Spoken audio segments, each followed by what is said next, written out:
Maji. Ogwana musaza. Fresh man. Finally uruhimbi. Basi. Naje nizanye. Uruhimbi mu bushyuhe. Ubushyuhe sari byadanje. Afite abantu benshi bari bamaze iminsi banyagiza mbye atari kubera iki ku ruhimbi udatumira maniga. Ahubwo se kubera iki ku ruhimbi udatumira maniga. Kubera iki uhora abantu batari twebwe. Yewe nuko ndi bucura man. Bisobanuye? Ngiye ndi bucura bivuga ngo ngiyewe ndi umwana wa mama. So umwana wa mama nyine buri gihe mba ndi mu bintu byanjye n'abamereto. Buri gihe mu bintu by'abagore. Ariko abagore baranyumva bro, abagore baranyumva n'izina ry'Imana. Audience yawe n'abagore none. No, abagore n'abana arya nari inka ya Nyangara. Yo Paul warayize se? Ibyo jambo ndarizi, yes. Ntabwo yizi inka ya Nyangara. Ofete muri za ndabizi tu. Uri muri generation nshya. Oya. Ndi hagati na hagati.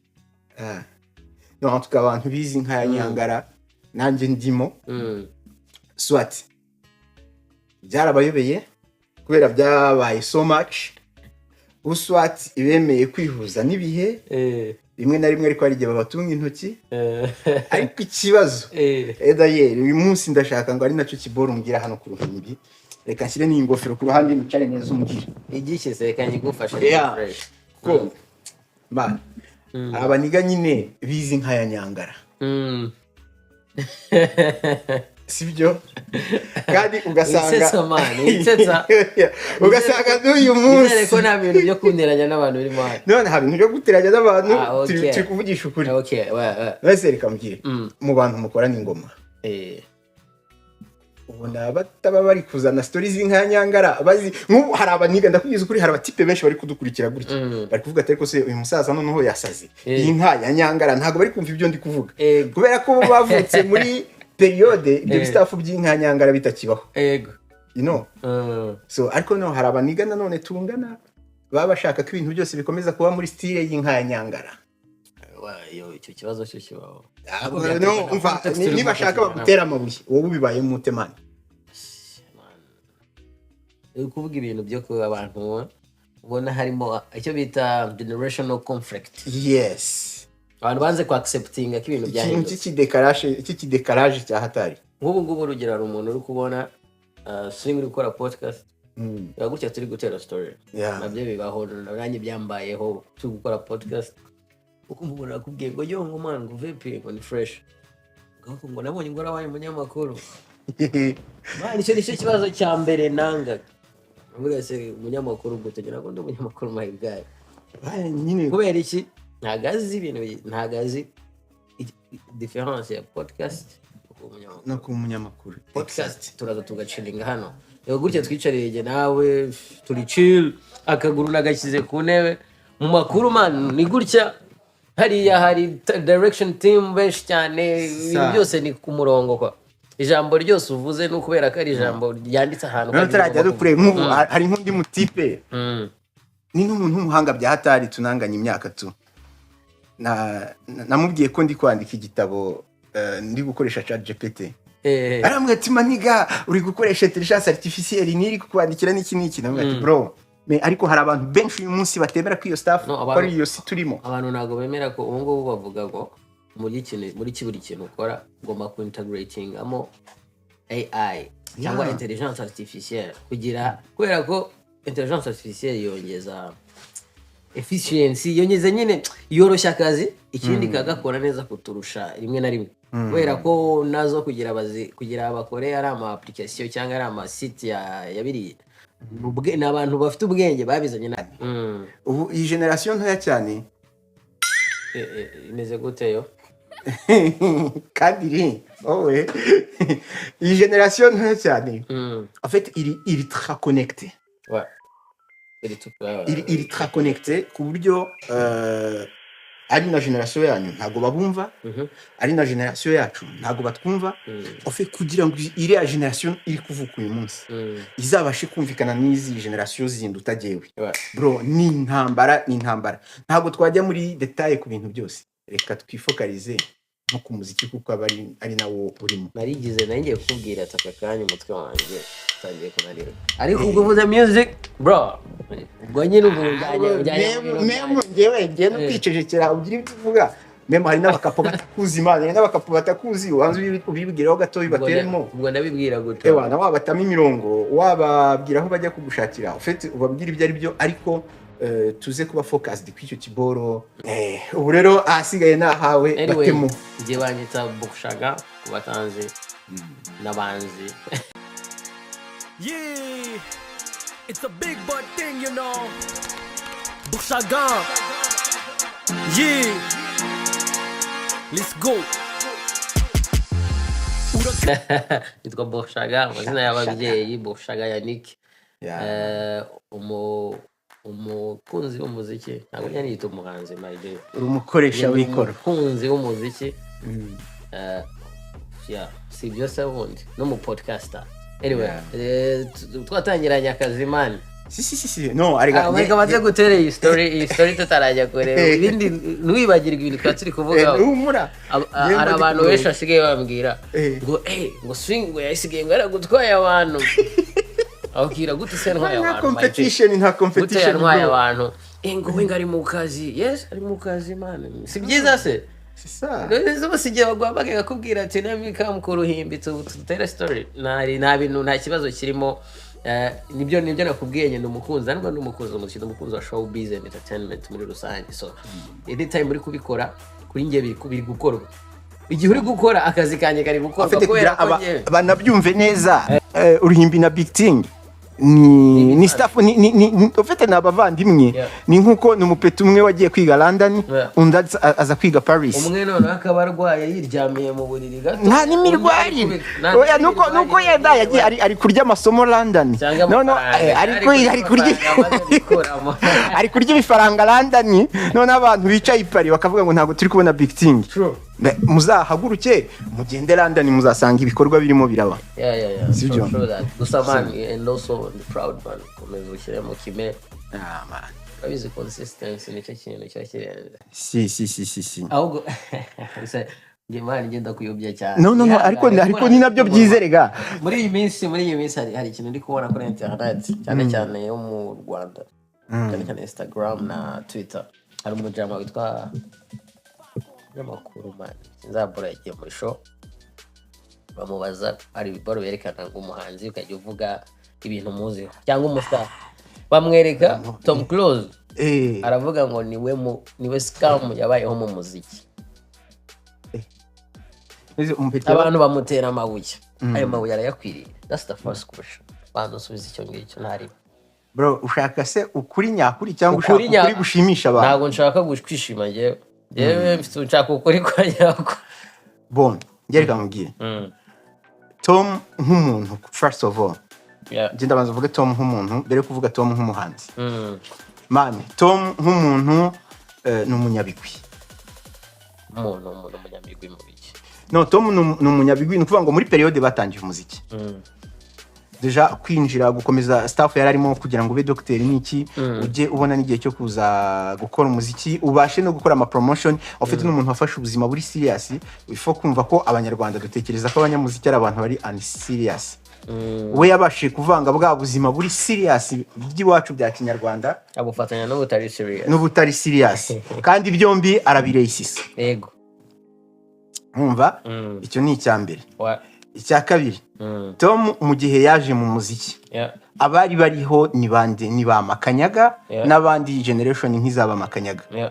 Tom aje yinjiranye na Ben baje badukorera umuti abajama baratubyinishije kereka indashima.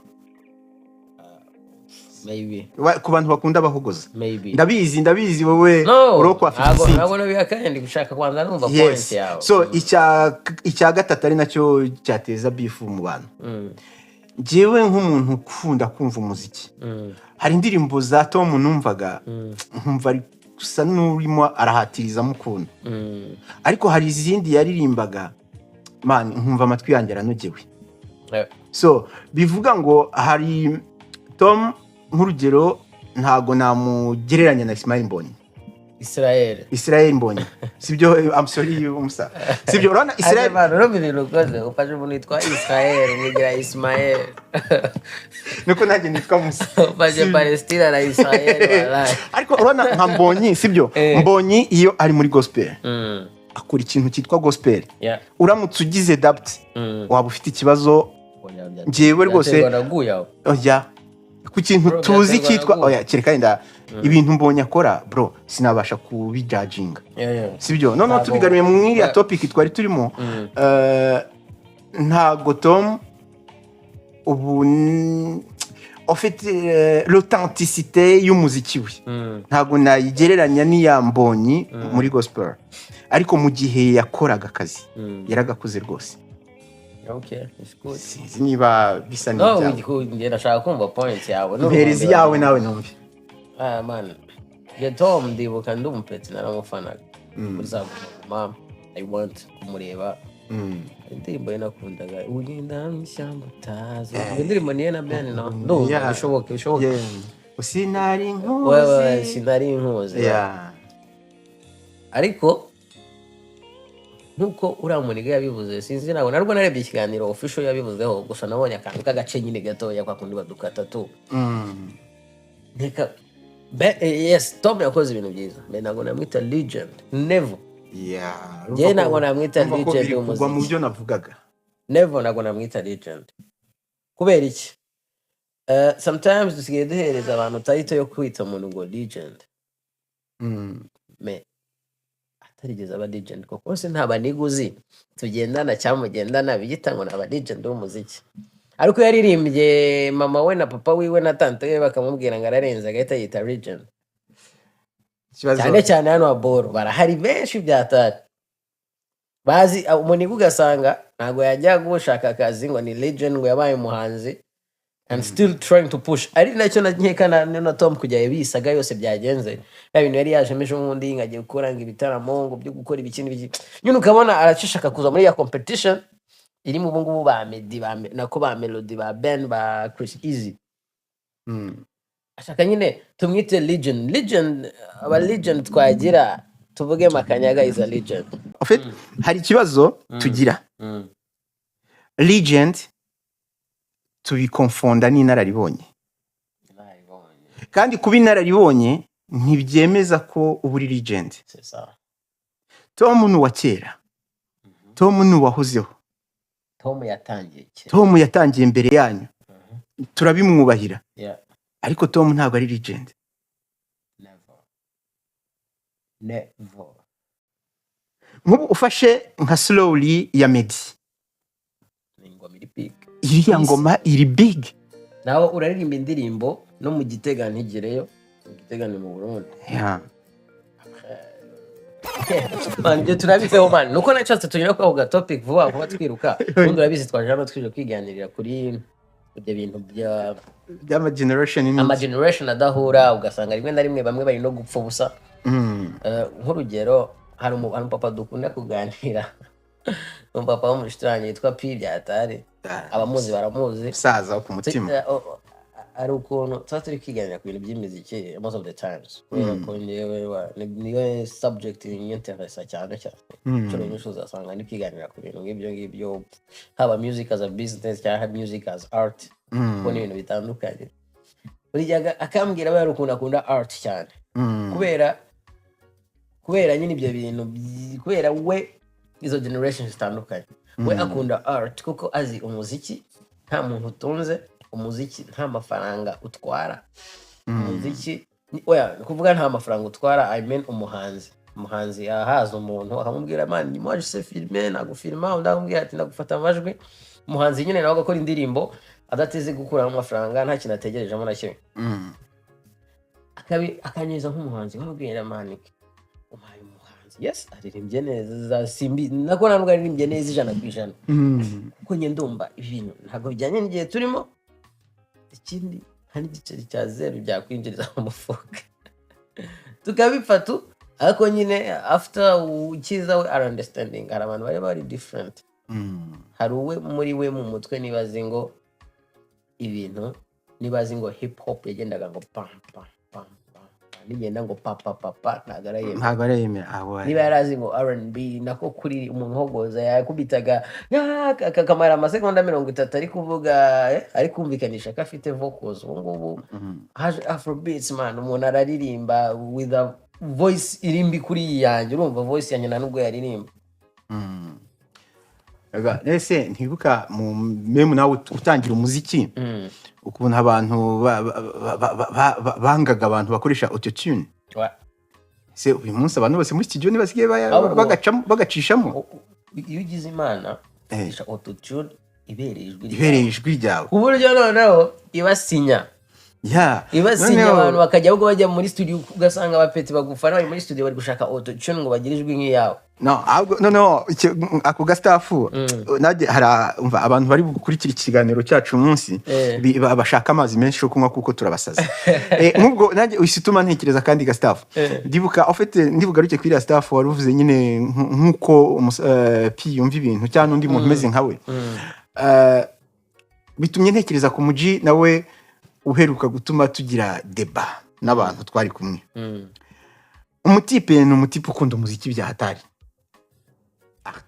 akunda umuziki like art noneho niba bitaramuhiriye kubasha gukora ingoma niba petetre bikunda mu bitekerezo ariko ntabashe kubishyira mu bikorwa ngo bikunde noneho umuji ndibuka suno itangira kumenyekana cyane Sino ai ni boro ikora indirimbo ani iki application ni cya fete ni kuri phone irahari kuri internet irahari nyine ni en tout cas irimwe muri ai zikora umuziki kabisa ukumvura soundinga nk'uw'abantu zuve nk'izi ndirimbo nyinshi za chiri twumva uyu munsi kuri YouTube ari umujama we numvise afite indirimbo ya AI aha niwe sasa nshaka kuvugaho please uri kuvuga nuwo nguwo nta wundi gusa narunzi nayuguye ahantu afite rana nkuri amukapo reka nkuri amukapo naye ndaza kwikubwira rana nkuri amukapo yakubitiye mu mavi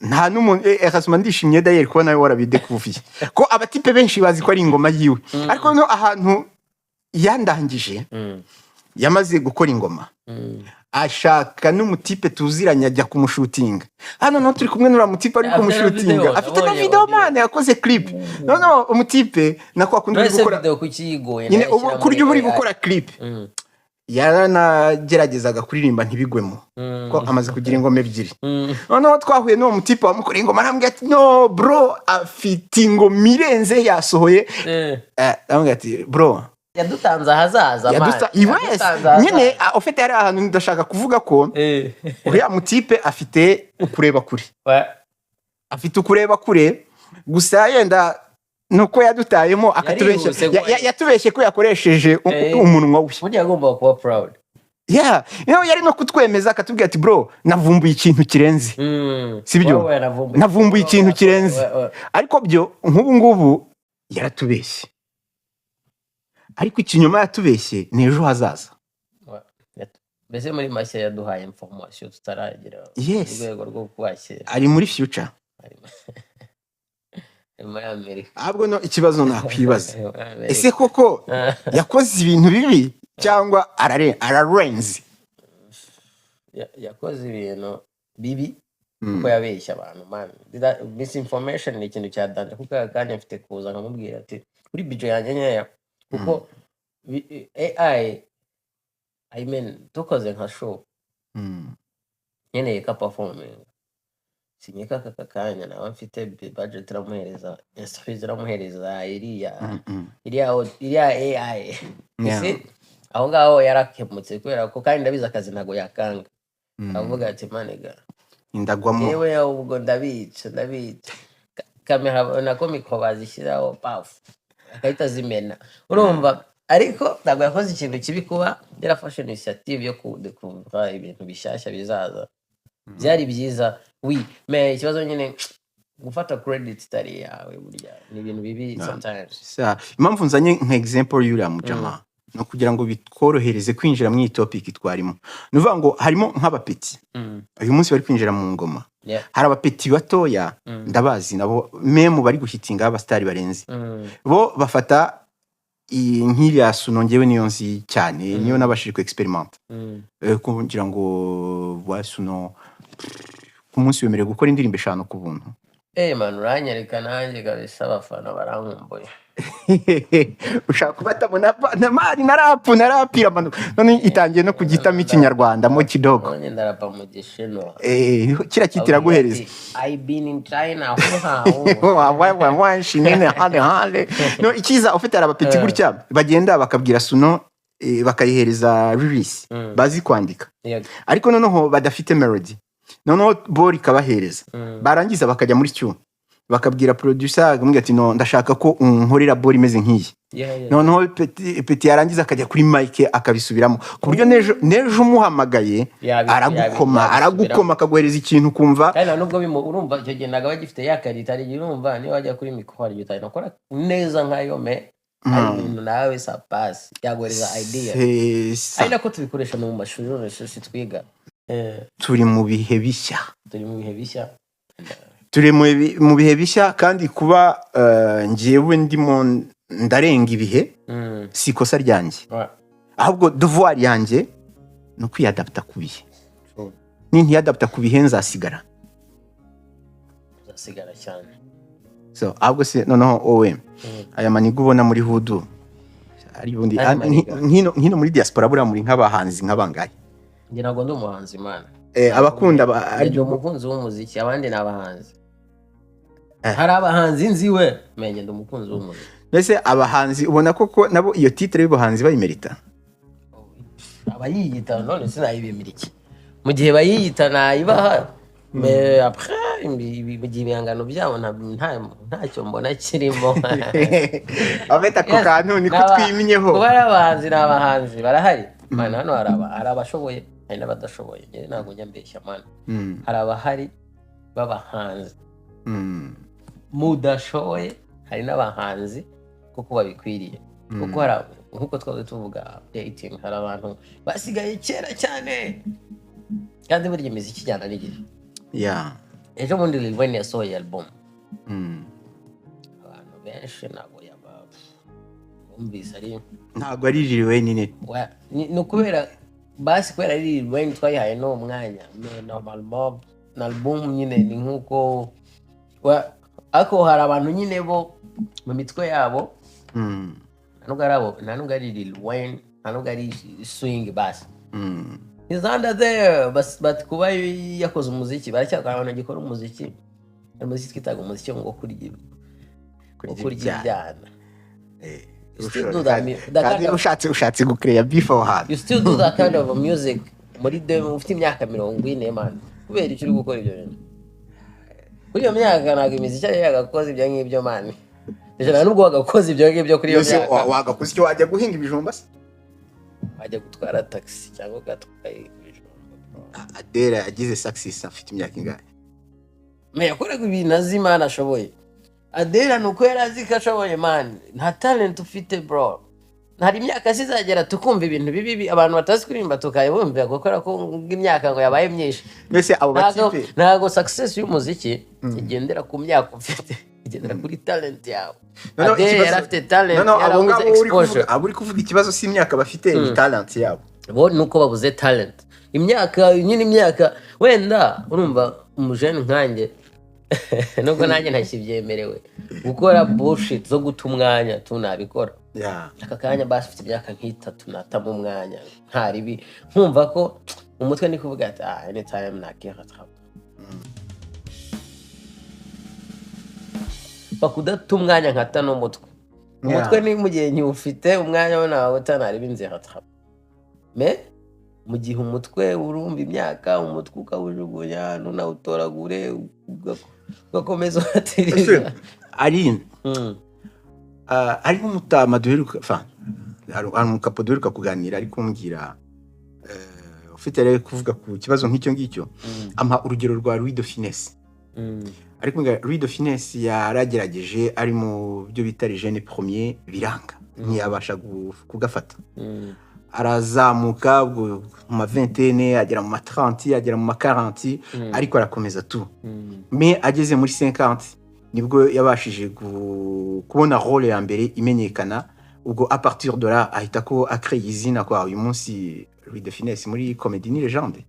yes So nuvuga ngo est-ce que birashoboka ko abo bantu tuvuga ko bari gufosinga birashoboka ko bashobora kuba bafite ahubwo yenda bashobora kuba bagendana n'abantu batari beza yenda ugasanga nk'umuntu akomeje kwihata hip hop akihata hip hop ku myaka 40 nyamara yarazi nko gukora salsa cyangwa zuke yarakeneye umuntu ufite umubwiye ati aho waribeshye wagombye guhindura amakori bro aze kuri muri industry kandi man erega iyi bori iraryoha nicyo kibi uri kwizirika kuri industry man yivemo cyangwa uyibemo mu bundi buryo nkureba nkanje nibyo nakubwiye man mama ndi kubwira ngo nkunda umuziki we wavuga ngo ndo muhanzi so namubwira ngo nkunda umuziki nuko hari izindi activities mona zinyenteresa umuziki kuririmba ngubu nsigaye nikundira ikintu cyitwa gucuruza umuziki cyangwa gucuruza ibintu bijyanye n'umuziki cyangwa gucuruza ibintu bijyanye na showbiz uri buncuruze se niba ufite impano niba ntayo hari kamera bya bitahaye ese ko wemera kuza kuri podcast bakora bateruye mikoro gutya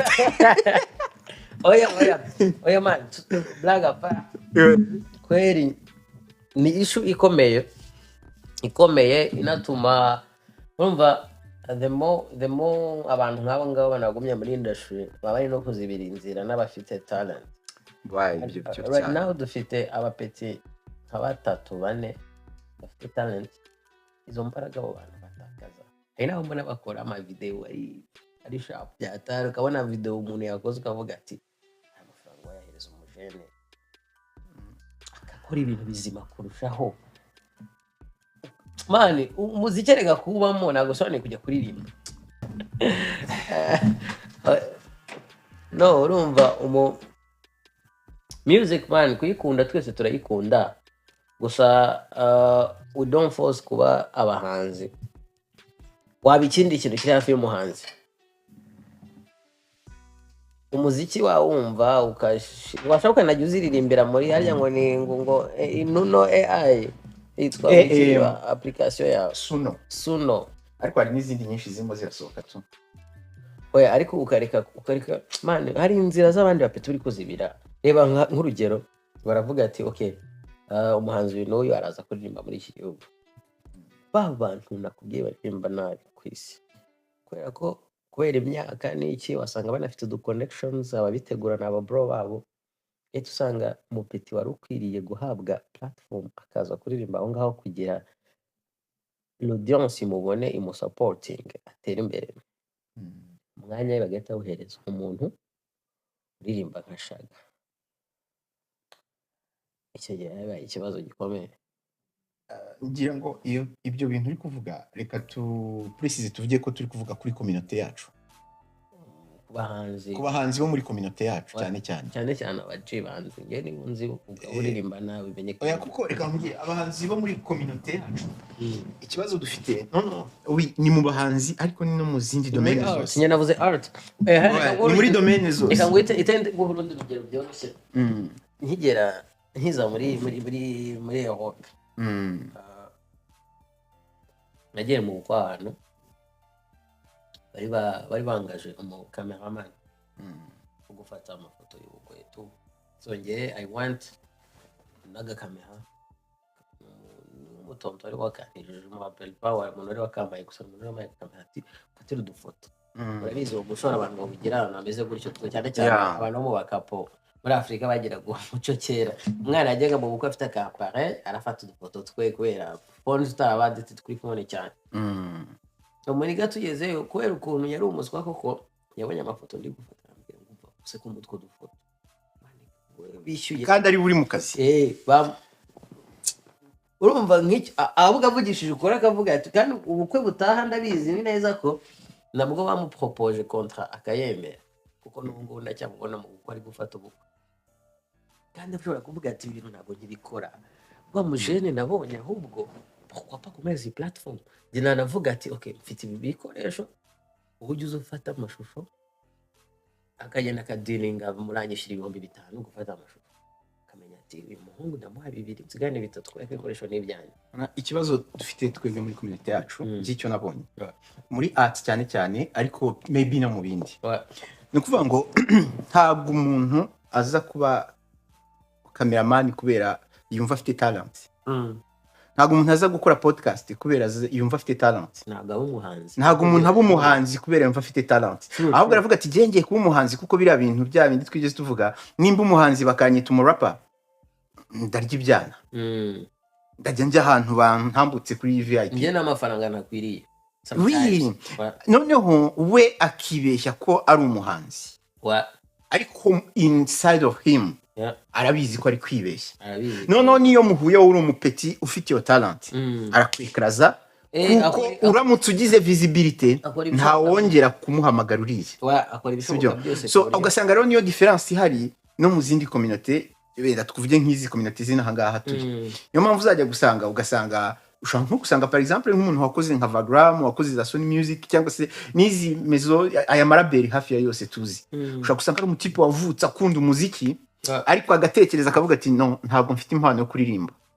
Ni gutyo man, ni gutyo. Kubera nkunda umuziki ufite no kuba ufite impano reka nzamura aba bapeti babizi. Ufite energy zo kubirwanira. No ahubwo ukabura umuntu ufite business mind. Ukavuga ati reka mfata aba bapeti uyu mupeti muzamure ashininge deja nzaba proud kuko ari ngiye wamuzamuye. Unabirireho kandi nzaba mfite n'akantu gafatika nibwo bizana succeedinga kuko twese nitubikora nta muntu uza akaba ari we mastermind yacu. Nese undi wowe uri kubaka ibiki uri gushaka kuba manager uri gushaka ntabwo nshaka kuba nta kintu nshaka kuba man ahubwo vuga ngo yes je mfite abahanzi mbani kondera to vuga ati umuniga kuririmba basi imbaraga niba ashaka gusunika indirimbo ye I do the same for him kubuntu kubera ko nta contract dufitanye ariko ndeke kugira ngo tujye kuba bahanzi 100 twese nta numwe uragira ikirenguka ahubwo nta imbaraga ku bandi kubera ko nge nta nakubeshye man since when natangiye umuziki ntabwo nigeze dreaming ko umuhanzi ntabwo zari inzozi zanjye ufite wagura kwishimisha urumva ne gutrena muri studio ukajyayo cyane bikarangirira you see ntabwo kabura ariko inzozi zanjye urigezaho zari kuba hafi y'abahanzi muri kote business ari byo n'ubu nzakora nibitanabura nzajya handi mu yindi domaine ariyo yose niyo yaba gucuruza shepa ama micro byose urumva yako nawe deja urumva ni music deja niyo nacuruza ama micro ndi supporter musicien. Iyo ukunda ikintu ntabwo ari ngombwa ngo kibemo uko abandi bakibamo ukibemo ari we c'est ça ariko abantu batumva ariko man ariko ibi bintu nyine ni mentality y'abantu tugomba guhindura. Ni mentality nyine yo kumva ko niba ukunda biranagora ukunda umuziki ukunda abahanzi urashaka kwitwa nawe gusa nabo gukora bullshit kuririmba ibintu bitari byo gukora ugiye gukora ibintu bitagize ikintu biramara community cyangwa se nawe birakumarira ku giti cyawe.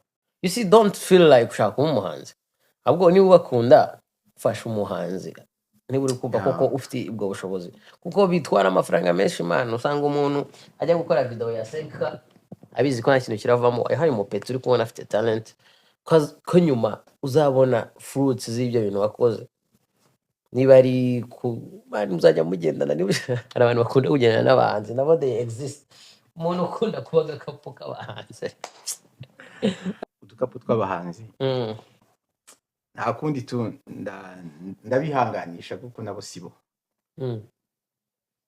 bibonye ariko bimeze yaba umuntu ari nka shop ajyamo akagura ntekereza bari kugura big one ibintu batabigurisha kubera icyo biko byifuza nta hantu uzabigura man you will never nta na rimwe uzigera ugira icyo kintu so why are you Chateau en Espagne man let them dream man bakomeze barote gusa nawe cyo kureka abantu bakarota nuko kwanduza ikibuga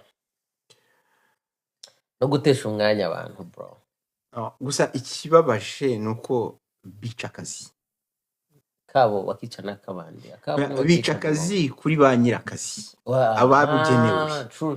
noneho bakica igihe cyabo noneho bakanangiza mu mutwe h'abakiriya kuko ni ukuvuga ngo manura nabyumva kundusha yes kuko ni ukuvuga ngo nk'umuji wawe nahaguruka kumva ngo habaye concert ahantu hanaha yahagera kumva umutipe ari kuririmba nk'amasafuriya ubutaha niba muhamagara za bagati batipe barimba nk'amasafuriya atari na wa wundi wamuhamagaye azatavuga muri rusange bose wa wundi noneho wowe wabihawe wabivukanye bazaba mu abure ya chance yo kugira abantu bamarize icyo gihe kubera ko abantu they are already tired barananiwe kanyamara uhaye uriya wabivukanye umuhaye place yiwe yabikora noneho ubwo ukiruta uruvaye nka bodyguard we cyangwa se ukaba nk'umushoferi we cyangwa ukaba nka boss we akaba ari nawe ahubwo uzajya ufata ipeso rinini kumurusha uzajya ufata taxi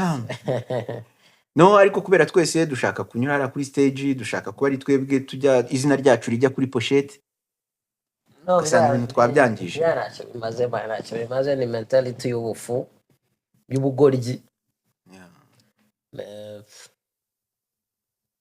ariko ibintu birimo birahinduka reba nk'ejo bundi mu kwa kabiri mwajerire muje guteza impano imbere umuhungu wanjye sinamana aratwika umuhungu no franchement nje nk'ira initiative mwagize man hariya it was good hariya ni ibintu biradukeneye man turiya no franchement reka nkugire let me take this time to say thanks to Moses tu vois Moïse Monet mais iriya ide niwe wayizanye Moïse kuko ameze nkawe mukunda Moïse ntago ufite araririmba Moïse araririmba akunda umuziki ariko ntakunda kwishyira imbere cyane nk'umuhanzi no Moïse niko akunda nyine nibyo nakubwiye nara bose yes kubikunda ni bon mais don't ntubikore gushake kurwanira intebe uziko udakeneye deja Kiva Moïse afite ibigoma nka bingahe aka kanya umbwiye ngo uko ndabizi hari ababikora ngiye ati shaga reka ibintu byose uri gukora ngiye wa be paying you studio naguhaye 200 300 yo kubona nabyemera kubera ko ngiye drumsanya nagaruka umuhanzi gusa nzi ko hari abantu benshi babikora aka kanya akavuga ati ngiye ibintu byose I give up ngiye amasaha yanjye yose nyahaye studio ngiye aka kanya nago nabikora niyo wazana iki sinzi niyo mpamvu ndekera opportunity abo ngabo bazi ko ari cyo kintu kiri imbere mu buzima bwabo niyo vision ya mbere bafite Jewe sinzi niba par exemple nka Sena sinzi niba ruko ndi umufana simbizi niba ndi umufana simbizi niba ruko j'en sais rien ukumukunda sinzi ari uko mukunda gusa ariko ye mbona nka Sena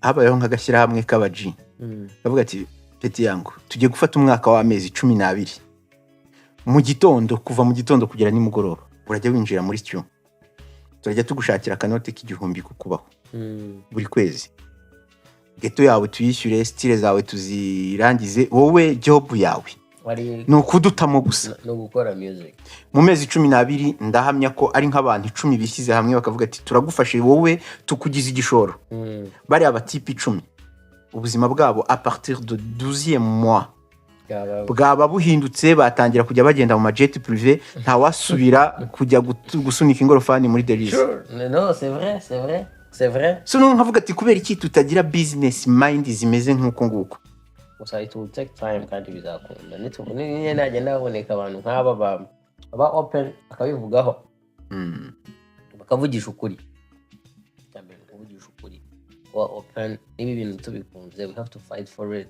fighting for it no kuvugisha ukuri kugira ngo bitagenda bibe byahinduka sino nta kintu kizabaho na amélioration la cizabaho ouais ça c'est vrai il y aura rien quoi. Et puis il faut ko abantu banibuka ko muri art harimo department nyinshi sibyo no kubukunda umuziki rega uri muri party y'abantu bakora art kwa ko audience turabakeneye dukeneye audience nayo igomba kubaho man twese ni turirimba ninde tuzajya muri audience twese tuzakora stage turabahanzi 200 with nobody waje muri audience twese turi muri vestiaire Vibe. none ukuri no twige guha agaciro abantu bazi Gusa nyine ibintu gusa ibintu ngema mvuga we are trying to change it. Yeah, nonge Gusa sinzi nyine I dream ko bari abantu bari abapeti babona izi initiative zigenda zitera imbere nibwo hazabaho no gukura inyatsi muri game. Inyatsi iryo jambo wese mukawera basobanura. Uwiteka Imana ikomeye gitare twamaganye inyatsi muri game. Yumva se